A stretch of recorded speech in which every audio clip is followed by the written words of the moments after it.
It's a clash between the top two, and it had its moments of brilliance from Bangalore's opening batsman, from Mumbai's Jasprit Bumrah. The end of it all, 20 overs have yielded 164 runs for RCB. What kind of score is that? We look back on Whirlpool Presents ESPN Cricket for T20 Timeout, powered by Dell, with Akash Chopra and Tom Moody. Tom, 164 for 6. Happier team at halftime for you?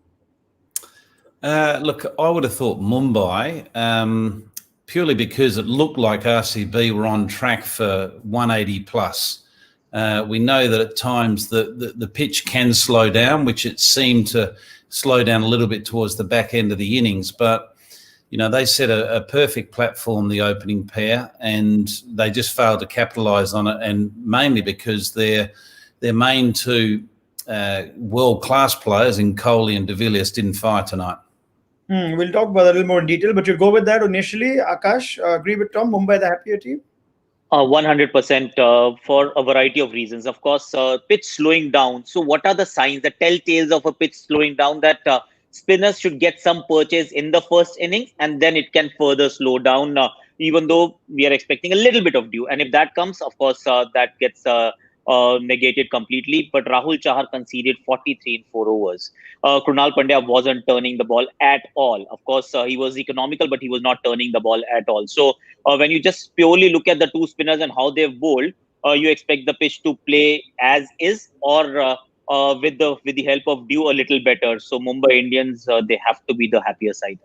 Yeah, before I move on, this point that we make on pitches slowing down, Akash, I like that you point out telltales to try and get our viewers to better understand. Now, if you're seeing pitches slow down, you tend to think, oh, spinners will come into it. Now, RCB have left a spinner out and brought in a seamer. Then there's the dew factor, which tells you spinners won't be as assisted. Just make sense of that all. Why does this pitch slowing down sometimes help the faster bowlers? Well, firstly, it doesn't slow down radically. So it's only 20 overs. It changes a little, and then it's the added pressure of the runs on the scoreboard that you're trying to chase, the quality of bowling that you have at your disposal. Other than that, you don't see that a pitch change radically over a period of 40 overs. And dew, of course, that changes everything. That is something that you can't control. Some days it's too much, some days it's too little, or some days it's just not there. So that is one significant factor that changes the nature of the pitch and how it behaves. But if there is no dew, expect the pitch to behave almost similar. It may slow down only a tiny bit. It's not going to be a game changer. And why fast bowlers actually have a say on it, to answer your question, Ronak, the ball starts stopping on the surface a little, and then shot making is difficult. What is T20 cricket? If you got to score runs, you've got to play the line on the up and then trust your instincts to take over. But if the ball is stopping a little, your aggressive stroke play gets compromised a little, and there is no time for you to really have a foundation based on the technical acumen. You have to go with your flair, and that flair gets compromised. All right. Even so, you could see one bowler standing tall above the others. Jasprit Bumrah, Tom, 3 for 14 of his 4, including a wicket maiden in the 17th. You did say that Bumrah is all cooked and ready now at this stage of the tournament, where perhaps when the reverse fixture happened, it was still early days. We saw the quality, didn't we? Yeah, look, we just exactly saw the class of the bowler. Good pace, created that steep angle into the right-handers, which makes it very difficult for them to free their hands and play the way they'd like to. Use the bouncer very, very sensibly, and also changed his pace very cleverly. He's the full package. When he's up and running like that, he's a real handful. It doesn't matter who he's bowling to. He was very much the difference and the reason that they managed to keep them under that 180, 185 mark.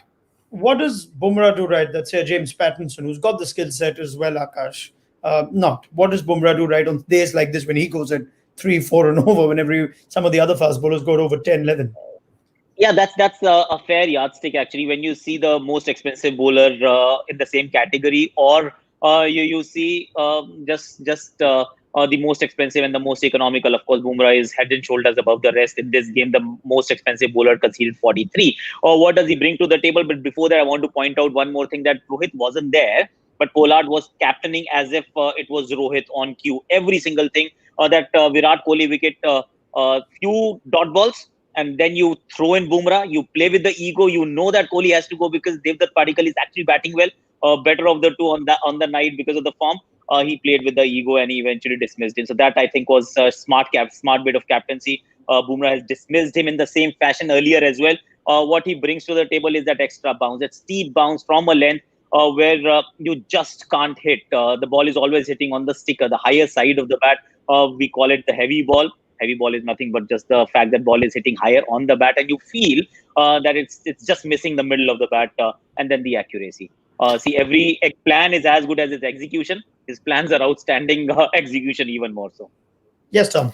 Yeah, it's just the one difference, and there was a little passage of play that really stood out for me. The difference between James Pattinson tonight and Bumrah, can come down to as simple as decision making under pressure. James Pattinson was ramped over the keeper's head for 6 by AB de Villiers. You can't do anything about that shot. That's a very good shot. Nothing wrong with the ball. It was a fullish length ball straight at the stumps. Batsman took the risk and it came off 6 runs. It was the next ball that was the difference. The decision making from Pattinson, the next ball was a drag down slower ball that was leg side. It gifted AB de Villiers another boundary straight away. So 6-4.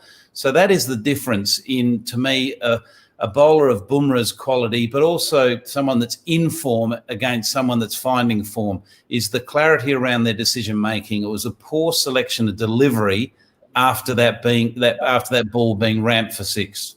Yep. Goes to show, and the figures reflect that too. We did speak in the pre-match show about plans to AB de Villiers. How high up there, Tom, is full toss on leg stump weight by your part-time bowler?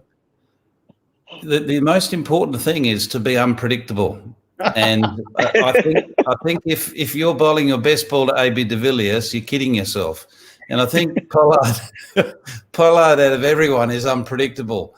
And this is interesting. There you go. Well, he would know that. He would know that.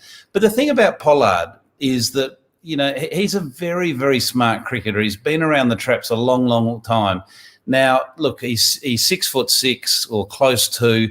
He's built, extremely strongly. Runs in. You'd expect him to bowl 140. He bowls about 120, and he bowls a mixture of all sorts, licorice all sorts, off cutters, leg cutters. He even tries to bowl a bouncer at that pace, but somehow he seems to get away with it. But at times, particularly on a slower surface, that type of bowling is the hardest bowling to get away because you're having to create the pace. Even by those elements of surprise and those standards, what he did get away with, we see the funny side to it, but as far as the impact on the innings, that was a big moment, wasn't it, Akash? It was a huge moment. That was the difference between 180 and 160. That's what they've ended up with. If AB was around, maybe 190 was well within their reach. Obviously, AB's dismissal changed everything. And then DEVDUTT Padikkal was basically a lone warrior, trying to salvage the innings, what promised to be a fantastic first half. It just fizzled out in the second and handed over the advantage to the opposition. So AB de Villiers is that kind of a player, especially on a night when Kohli hasn't fired. Yeah, it's an unusual sort of RCB innings. Rarely do you see them start well, and then neither one of AB and Kohli actually do the job at the end. You'd think half the job is done, but let's give full credit to the opening stand, the new look opening stand of DEVDUTT Padikkal and Josh Philippe. We'll talk about Padikkal, but just at the pair that came together, and they came together all right, Tom, didn't it? Josh Philippe, not bad in his preferred opening position. Yeah, look, I think he showed glimpses of why he has been selected by RCB in this year's IPL. He's clearly a talented player, and it was a good innings from him. It was a very good opening partnership with Padikkal, which I think Padikkal, had the, if I put it, the senior hand, as in he was hitting the boundaries or finding the boundaries a little bit easier throughout that partnership. But Josh Philippe played some really nice shots. You could argue that he was a little bit unlucky, just the timing of his toe coming down. It was a split second in it. But he showed that he's got grace through the leg side, balance, but he's also got the game where he can hit over the infield, both through the off and the leg side. Yeah, and as far as Padikkal goes, Akash, we spoke of him in the pre-show, whether there's something that's just holding him back, whether there's an instruction to play differently. From all the half-centuries and impressive half-centuries we've seen of him, this one does stand out, right? Lots of runs even after the power play, ends up with a strike rate of 160, the near-perfect T20 innings, you'd say. Absolutely. And we've seen him do this. To be honest, at the Syed Mushtaq Ali level, we have seen him taking attack to the spinners also. That was missing. And this is different quality of spin also, to be fair. And pitches are different. It's your first IPL. All that can get to you. But the highlight of his innings for me, for of all the stroke play that we saw, were a couple of, or rather not couple, actually four, at least four boundaries through the offside, left and right of that deep covers fielder. That's a difficult shot to play. If you're punching him through that extra cover region for a boundary, and then you're waiting on the ball and cutting it through backward point region, that was exceptional batting, in my opinion. Devdutt Padikkal. Of course, what we saw of Syed Mushtaq Ali, or rather him in Syed Mushtaq Ali, that's exactly what we saw him tonight, and it's fantastic. Just think about Padikkal, think about Shubman Gill, Prithvi Shaw. Indian batting order, rather future of Indian batting is in safe hands, man. Yeah, well, assuming they all get picked, you never know who ends up actually getting picked. We have too many talented players, and they end up just playing the IPL. Anyway, I get your point, taken very well. Let's look at the second innings now. And Tom, I'm sure when you look at the first innings, bowlers tend to think about what's working, what's not. Chris Morris, big role to play in this second half.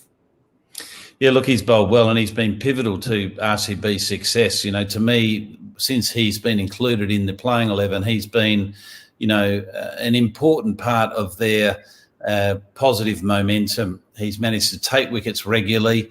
Just the 6 matches, 10 wickets, that's a very, very good return, and an economy under 6. So, he's absolutely smashing it at the moment with the ball in hand.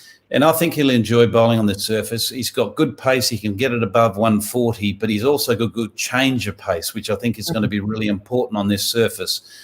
Bowling that sort of stump height length, sort of the bail height length, straight, hitting that wicket hard with the pace up around that mid 140s and then changing it on the same length. It's going to be tough, particularly if he or others can take some early wickets. Yeah, 2 left-handers. This pair of Ishan Kishan and Quinton de Kock seems to just want to go one way, Akash.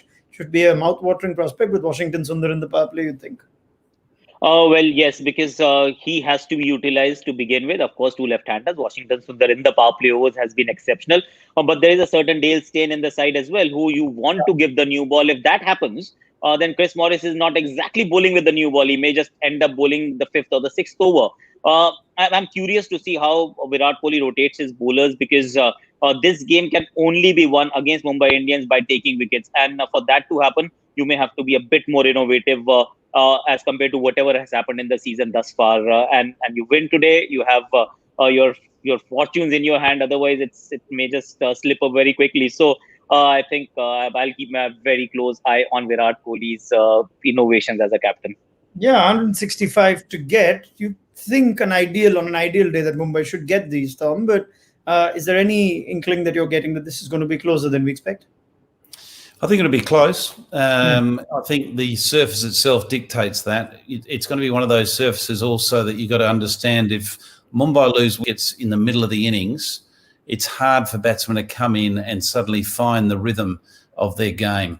So if they manage to have one of their top 3 or maybe 4, one of them bat deep through the innings, they should see this innings home comfortably, or this total home comfortably. But if they're constantly losing wickets, over the whole duration of the 20 overs, it'll be a hard slog. Yep, just as we speak, Chris Morris has taken the new ball. Do you like that, Akash? Well, there's no right or wrong answer, honestly, because Dale Steyn has to bowl, Washington Sundar has to bowl. Let's see how it goes. And Mohammad Siraj, he on this very surface took 2 in 2 balls, or rather 2 in 2 overs against KKR, same very surface. First time 2 consecutive maidens and all of that. But RCB expect a lot of drama. I expect us to get a lot of talking points at the end of it all. That's what I expect from RCB when they're on the field. Brilliant. I know you're a man of content, Akash. All you want is good content. Correct. Close cricket, even bad cricket gives us lots of content. So let's go either way and pick up this chat with Tom Moody and Akash at the end of it all. Thank you, gentlemen. Let's see how this goes. 2 big points up for grabs. Keep an eye out for how Mumbai approach this. In the absence of Rohit Sharma, 2 points to virtually secure them with that superior net run rate into a playoff spot. Bangalore with their not so positive net run rate. If they lose today, you'll have to really keep an eye on the last week or so. We'll be back with post-match analysis on Whirlpool Presents ESPN Cricket for T20 Timeout, powered by Dell.